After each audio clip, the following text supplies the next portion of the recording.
कुछ कर दिखाने का जज्बा जब चढ़ता है तो इंसान रुकता, हिम्मत करके पसीना बहा के अपने सपनों के लिए बस लड़ता है। उसके हौसलों के आगे मुसीबतें भी अब छोटी लगती हैं। कुछ ऐसा ही है कृष्णपाल की कहानी में।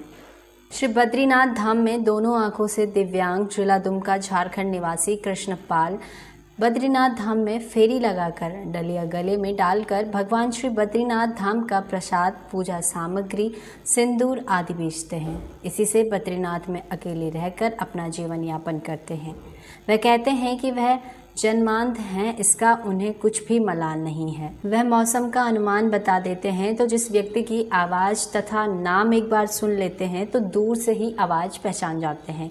सिक्कों तथा नोटों की पहचान करते हैं, अपने वस्त्र भी स्वयं धोते हैं तथा भोजन तक स्वयं बनाते हैं।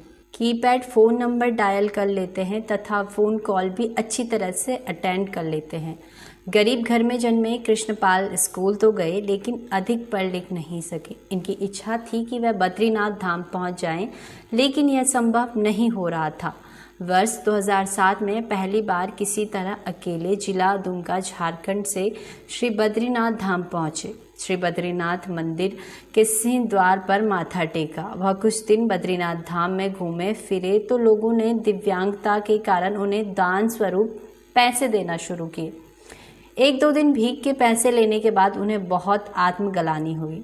उन्होंने निश्चय किया कि वह कभी न तो भीख मांगेंगे, न ही किसी की दान में दी हुई वस्तु स्वीकारेंगे। कुछ ऐसा ही करेंगे जिससे लोग उन्हें दया का पात्र न समझे। इस तरह वह स्वाभिमानी से जी सकेंगे। उन्होंने निश्चय किया कि वह भगवान बद्री विशाल का प्रसाद बेचकर जीवन यापन करेंगे। कृष्णपाल अब यात्रा काल में मंदिर परिसर के बाहर सिंह द्वार के निकट तथा दर्शन पंक्ति में डलिया में रखकर प्रसाद, सिंदूर, पूजा सामग्री बेचते दिखे जाते हैं।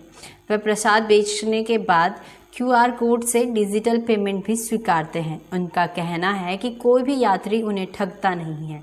श्री बद्रीनाथ धाम के कपाट बंद होने के बाद वह झारखंड चले जाते हैं।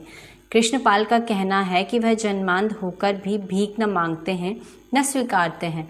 वह उन लोगों को अपने कार्य से प्रेरणा देना चाहते हैं कि शरीर स्वप्न होने के बावजूद भीख न मांगे, बल्कि पुरुषार्थ करें। जो बद्रीनाथ अथवा तीर्थ स्थलों तथा अन्य जगह भीख मांगते हैं, उनको कृष्णपाल से सीख लेनी चाहिए।